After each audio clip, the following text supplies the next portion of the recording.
Hey, so you're considering making a move to Phoenix, and maybe you've heard of Queen Creek, but you're just not quite sure where it is or even what it is. Well, you're in the right place, because in this video today, we're going to take a deep dive look at the two distinct personalities that make Queen Creek what it is today. Hi, and welcome to the channel. My name is John Ferrin, and together with my wife Angie, we are the Ferrin Group at HomeSmart Lifestyles, a local real estate brokerage here in Queen Creek. You remember that old Donnie and Marie song? He's a little bit country, I'm a little bit rock and roll.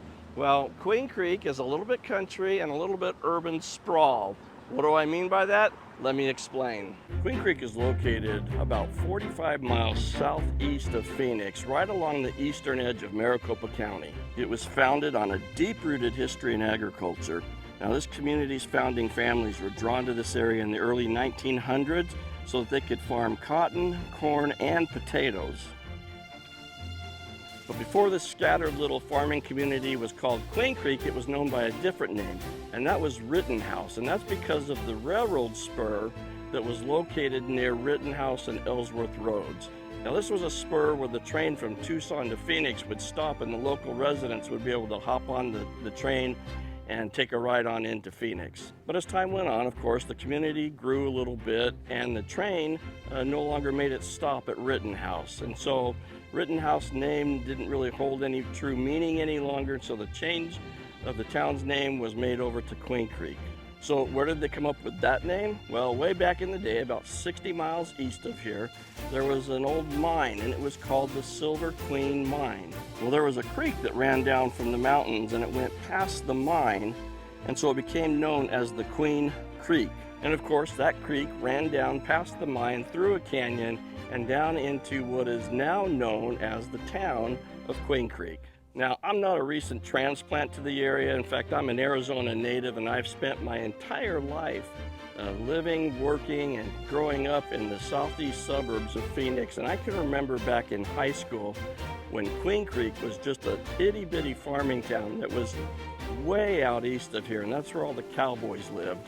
You know, the town incorporated back in 1990, and at the time, there was about 2,500 residents here, and farming, ranching, and the equestrian lifestyle were the norm. Heck, you know, Queen Creek didn't even get its first traffic light until about 2001.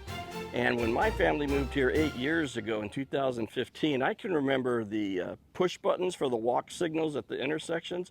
You had one at the normal level, then you had another one up about 7-8 feet in the air. And that was so that if you were on your horse, you could reach the push button for the walk signal up there as well.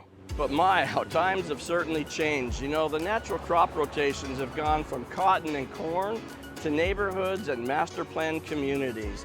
Today, the population of Queen Creek is pushing 76,000 people. In fact, our town is growing so fast that the infrastructure is really having a hard time keeping up. You know, we see constant road construction as old farm roads are upgraded and widened to 4-lane arterial streets. In fact, you might even be able to hear all the traffic noise around me as I'm standing right in the hub of downtown Queen Creek. You know, some of the new master plan communities here include places like Barney Farms, Spur Cross, and Harvest at Queen Creek. And you know, these aren't your typical neighborhoods where a builder might buy a plot of land and put maybe 30 or 40 homes on it.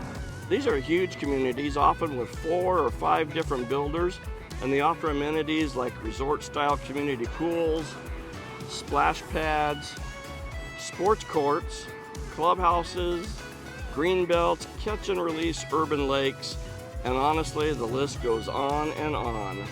And it's not just new neighborhoods that are popping up. We have lots of traditional neighborhoods already in place here. Neighborhoods like Ash Creek, Spur Cross, and Montelena. And now, if you're into the more urban vibe, then you need to definitely check out Queen Creek Marketplace and the QC District.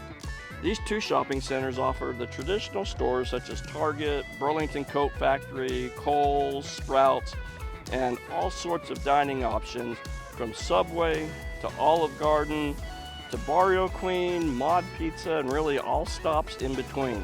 And if you're bored and you're looking for something to do, you'll find a brand new Dave & Buster's, Harkins Theater with 14 screens, And down Ellsworth Road just a bit is Fat Cats, which is a 60,000 square foot entertainment mecca with movie theaters, 20 lanes of bowling, arcade games, and a grill. You know, in spite of the rapid growth that we've seen here, Queen Creek has really worked hard to maintain that small town charm. Right in the heart of downtown Queen Creek, you've got Founders Park and Splash Pad. Now, this is an 11-acre park, and it's located directly across the street from the town hall. The neighborhood park is a community gathering place, and it hosts a lot of special events, including things like the pancake breakfasts and public safety open houses. And then also in the downtown area, don't forget about those Friday night food trucks every Friday night. Now, there are still plenty of neighborhoods where the equestrian lifestyle lives on. Neighborhoods like Orchard Ranch, Will Rogers Equestrian Estates, and Circle G at Queen Creek, just to name a few of them.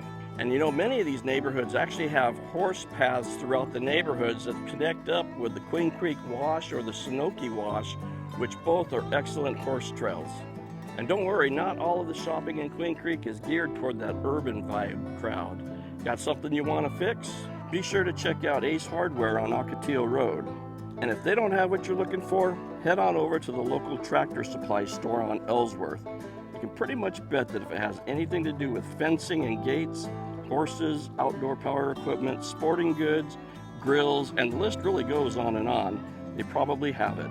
Now, do you need some new Western wear? Well, your first stop should probably be the Boot Barn at Queen Creek Marketplace. Boot Barn is the largest Western and workwear retailer in the nation. But if Boot Barn doesn't have what you're looking for, then be sure to check out the brand new Shopper Supply at Power and Queen Creek Roads. Now, Power Road is the border between Queen Creek and Gilbert, and Shopper Supply is really on the Gilbert side of the road, but hey, you know it's close enough, right? So we're gonna include it here, call it Queen Creek. Now, if Shopper Supply doesn't have what you're looking for, well, friend, it probably doesn't exist. Hey, are you looking for something to do? Well, be sure to check out the Horseshoe Park and Equestrian Center. This is a 38-acre facility providing ample opportunity for events of both the English and Western equestrian persuasion, as well as vendor fairs, concerts, and RV and car shows. Now, they also have a community arena here, and it's open to the general public 7 days a week from about 7 a.m. to about 10 p.m. at night. But their signature event here each year is the Roots and Boots Rodeo. This event is sanctioned by both the Pro Rodeo Cowboys Association and the Women's Pro Rodeo Association. Now, they have all the standard rodeo events, including bucking broncos, steer wrestling, bull riding, and women's barrel racing. Now, my family went this year, and it was incredible. So this might have been my first rodeo, but it certainly won't be my last. You know, you may be wondering, do these two worlds collide, or do they kind of mesh together? Well, I'd have to say that they mesh together, and they do it very well. Now, I gotta admit, in this short video, we've really only just scratched the surface of all that Queen Creek has to offer. Now, no matter your background, whether you're a little bit country, a little bit urban, or somewhere in between, Queen Creek has a place just for you that you can call home. And besides, after all, doesn't every city slicker have just a little bit of cowboy in them? And honestly, doesn't everybody have a little bit of city slicker in them? Yeah, probably not. Now, if you want to know more about Queen Creek, a place that my family has called home for the past 8 years, then I invite you to call, text, or email me today. I also put a link in the description of this video where you can go and schedule your own private appointment with me via Zoom. Again, my name is John Ferrin. I'm a realtor with the Ferrin Group at HomeSmart Lifestyles right here in Queen Creek, Arizona.